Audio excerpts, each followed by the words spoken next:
Hello मेरे प्यारे बच्चों, मेरा नाम है अभिषेक और आप सभी का स्वागत करता हूं मैं अपने चैनल द गुरुकुल क्लासेस में। और आज की हमारी क्लास उसी पैटर्न में आगे बढ़ेगी जो कि नंबर सिस्टम पे चल रही थी। तो आज हम नंबर सिस्टम के कुछ उसके बेसिक नियम होते हैं या बेसिक परिभाषाएं होती हैं या कुछ बेसिक रूल्स होते हैं उसके बारे में सीखेंगे। इससे पहले हम आपको कुछ बता दें कि अपने पढ़ने की लगन को इस प्रकार रखो। आजकल देख रहे हैं कि लोगों का मन भटक रहा है। जिस प्रकार नोट गिनते हो ना, तो नोट गिनते समय कैसा मन रहता है तुम्हारा कि 1 2 3 4 ऐसे कोई बीच में टोक दे, अरे चुप रहो, 1 2 3 4 इस प्रकार से अपनी जब पढ़ाई पढ़िए तो कोई आपको डिस्टर्ब न कर पाए। तो जब उस तरीके की आप पढ़ाई करेंगे तब आपको लगेगा कि हाँ हमने कुछ पढ़ा है, और सामने वाले को भी लगेगा कि आप अपनी पढ़ाई के लिए सीरियस हैं और कंसंट्रेटेड हैं। तो चलिए हम अपनी बात शुरू करते हैं। सबसे पहले नंबर सिस्टम पे हमने कुछ उसके वर्ग निकालने और नंबर सिस्टम के कुछ नियम हमने अगली क्लास में जो आपको आई बटन में दिख रही होगी उसमें सीखे हैं। इसके बाद जिन्होंने वो क्लास नहीं देखी वो जाके क्लास देख ले और हमारे चैनल को सब्सक्राइब कर ले। ज़्यादा से ज़्यादा सपोर्ट करिए, हम आपको अच्छे से अच्छी चीज़ देने का प्रयास करेंगे। इसके बाद अब हम प्राइम नंबर, आज हम बात किस में करेंगे, प्राइम नंबर, को प्राइम नंबर और तुम्हारा कंपोजिट नंबर।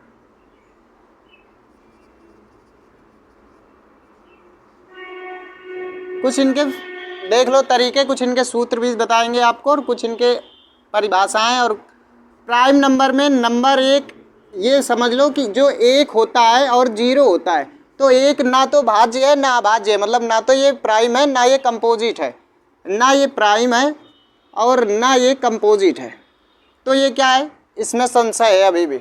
और 0 ना तो धनात्मक है ना तो ऋणात्मक है। ये सब बच्चे मेरे जानते हैं जो नवोदय की तैयारी कर रहे हैं, जो एसएससी की तैयारी कर रहे हैं और जो हाई स्कूल कक्षा 6 7 8 में पढ़ रहे हैं, उनके लिए भी बड़ा इंपॉर्टेंट है। इसके बाद प्राइम नंबर वो होते हैं जिनके कम से कम 2 फैक्टर होते हैं, एक 1 और एक वह स्वयं।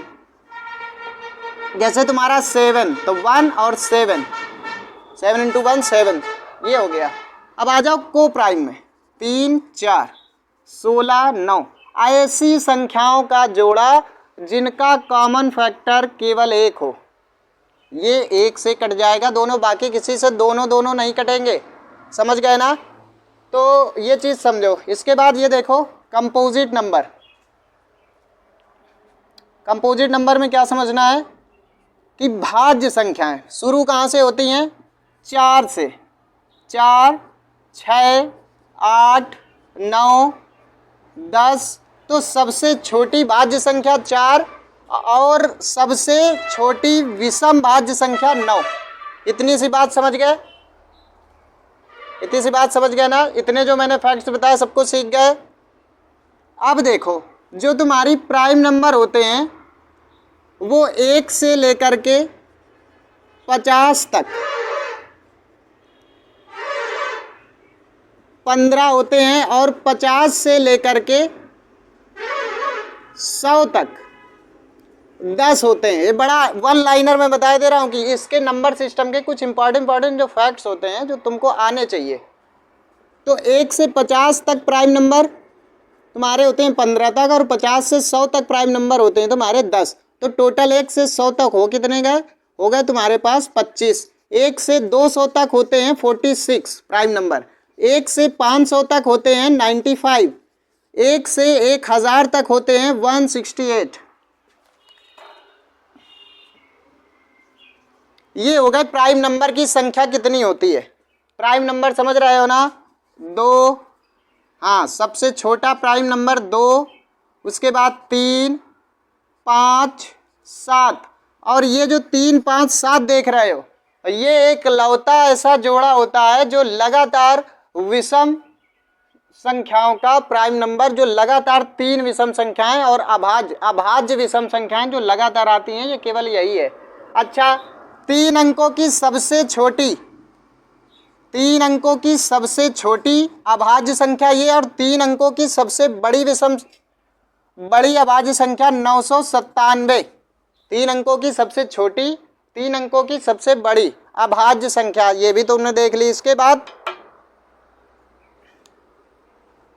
हाँ, ये हम तुमको क्लासिफिकेशन के अंतर्गत, अच्छा क्लासिफिकेशन, फैक्टर, डिविजिबिलिटी और रिमाइंडर, इसके बाद तुम्हारा नंबर ऑफ 0 है ना, ये सब तुमको सीखना है। नंबर सिस्टम में। तो नंबर सिस्टम में ये सब हम तुमको बहुत कायदे से बताएंगे।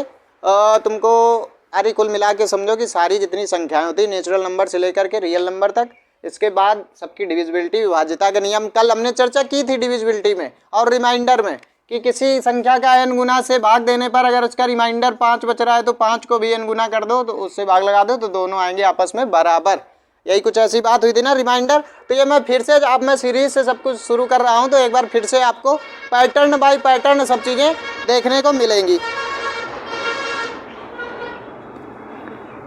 तो ये चीज़ें नोट करते चलो, एक कॉपी पेन ले लो, उसको नोट्स के तरीके सब चीज़ें पढ़ना है जिसको। देखो ये चैनल उसी के लिए है जिसको पढ़ना है, एंजॉयमेंट की कोई चीज़ नहीं होती। तो जिसको पढ़ना है वो कॉपी पेन एक निकाल लो, एक कॉपी बना लो, देखना भविष्य में तुमको कितने लाभदायक ये चीज़ें होंगी। ये तुमने कहीं नहीं पढ़ी होंगी, तुमको कहीं पढ़ाई नहीं जा रही होंगी। जब तुम कंपटीशन में बैठोगे तो ये छोटी छोटी चीज़ें डायरेक्ट हिट कर देती हैं। अब चीज़ एक और समझो कि यदि कोई इवन संख्या है और इवन संख्या में कोई इवन संख्या ही जोड़ या घटा दो, जोड़ दो या घटा दो, तो हमेशा तुमको इवन प्राप्त होगा। कोई ऑड संख्या है, ऑड संख्या में कोई ऑड संख्या ही जोड़ दो या घटा दो तो तुमको ऑड नहीं इवन प्राप्त होगा। कुल मिला के ये समझे कि अगर संख्याएं एक जैसी हैं तो जोड़ने पर इवन प्राप्त होगा। मान लो 5 इवन कहाँ है? इवन तुम्हारा है 6 और इवन है तुम्हारा 8, 8 6 होता है 14, ये भी इवन, ये भी इवन और ये भी इवन। इसमें देखो 5 और 3 दोनों ऑड हैं, प्राप्त क्या हुआ हमें? इवन। दोनों ऑड जोड़ने पर इवन प्राप्त हुआ। अच्छा, अब एक ऑड और एक इवन, एक ऑड और एक इवन अगर जोड़ दें तो संख्या मिलेगी हमको बच्चों ऑड। जैसे 5 और 2 जोड़ दो तो मिला 7, ये इवन, ये ऑड है, ये इवन है, ये मिला हमको ऑड। तो इस प्रकार का भी तुमको पैटर्न पता होना चाहिए, ठीक है ना।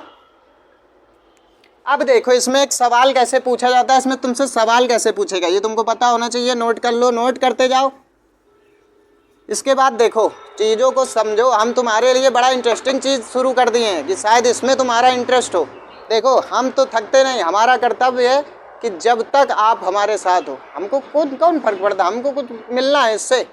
कुछ नहीं मिलना है, केवल एक शौक़ है, केवल एक मन करता है मेरा कि आप लोगों को हम अच्छा से अच्छा कुछ दें, कुछ पढ़ाएं, कुछ समझाएं, तो बस, और कुछ नहीं। इससे हमको कुछ नहीं मिलता, हमारा टाइम अलग से जाता है। उस टाइम को आप अगर बेनिफिट के रूप में लेते हैं, आपको कुछ लाभ मिलता है, बस इतना ही बहुत है।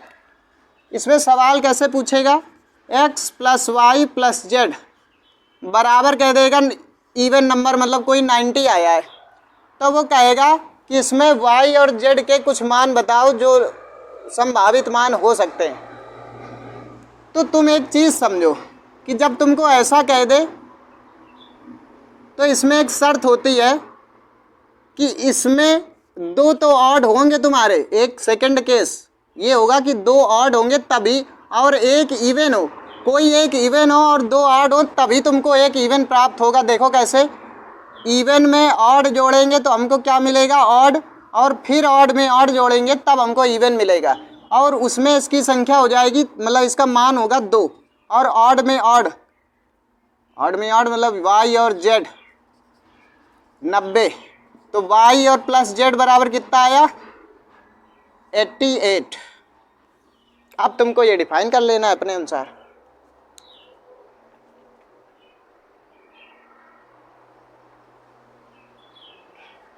तो इतनी सी चीजें समझ गए बच्चों। अब तुमको इसमें किसी एक का मान दे देगा और फिर तुमको बता देना है। मान लो कह दे कि y बराबर अगर 45 है तो z बराबर बताओ, तो z बराबर तुम यहाँ से निकाल लोगे। इस प्रकार से निकाल लिया जाता है, समझ गए ना। तो ये होते हैं कुछ बेसिक कॉन्सेप्ट जो प्राइम नंबर और को प्राइम नंबर और कंपोजिट नंबर के कॉन्सेप्ट होते हैं। अब तुमको एक चीज़ और मैं समझा दूँ। क्या समझा दूँ? देखो, n प्राकृतिक संख्याओं का योग, कह दे 1 से लेकर के 20 तक की संख्याओं का योग बताओ, तो इसका सूत्र होता है n + 1/2। ये होता है n प्राकृतिक संख्याओं का योग। मतलब जितना कहे 20 उससे 1 बढ़ा दो 21 और गुणा करके आधा कर दो। 10 और 21 मतलब 210, समझे। इसके बाद प्रथम के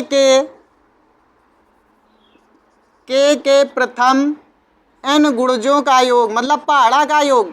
इसमें केवल ये समझो कि अगर तुमको पहाड़ा का योग निकालना है, किसी के मल्टीपलों का योग निकालना है, तो कैसे निकाला जाता है। देखो के का मतलब मान लो कह दे 8 के प्रथम 6 गुणज, तो के की जगह रखेंगे के, ये सूत्र होता है के इंटू एन, एन प्लस 1 और बटे 2। तो के की जगह रखेंगे 8, एन की जगह रखेंगे 6 और एक बढ़ा करके गुणा कर देंगे और आधा कर देंगे 4, 6 चौका 24 या 7 चौका 28 इंटू 6। ये आ गया तुम्हारा आंसर। इसके बाद तुमको अगर निकालना हो प्रथम n सम संख्याओं का योग, प्राकृतिक का ये सूत्र होता है, मैं लिखे दे रहा हूं फिर से, एन एन प्लस 1/2। गुणजों का योग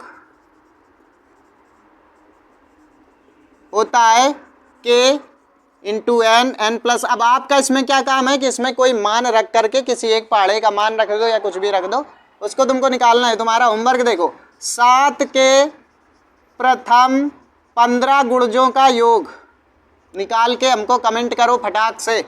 वीडियो बंद करो और आगे निकाल के हमें फटाक से कमेंट करो। गुणजों का योग हो गया। इसमें तुमको 1 से 50 तक की संख्या का योग,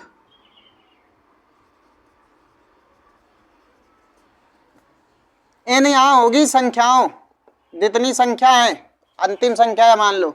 इसके बाद बेटा सम संख्याओं का योग, एन सम संख्या का योग, ये लास्ट टॉपिक है आज का। एन सम संख्या का योग होता है एन, एन प्लस 1, बस कुछ नहीं, आधा पूरा कुछ नहीं, बस इतना होता है।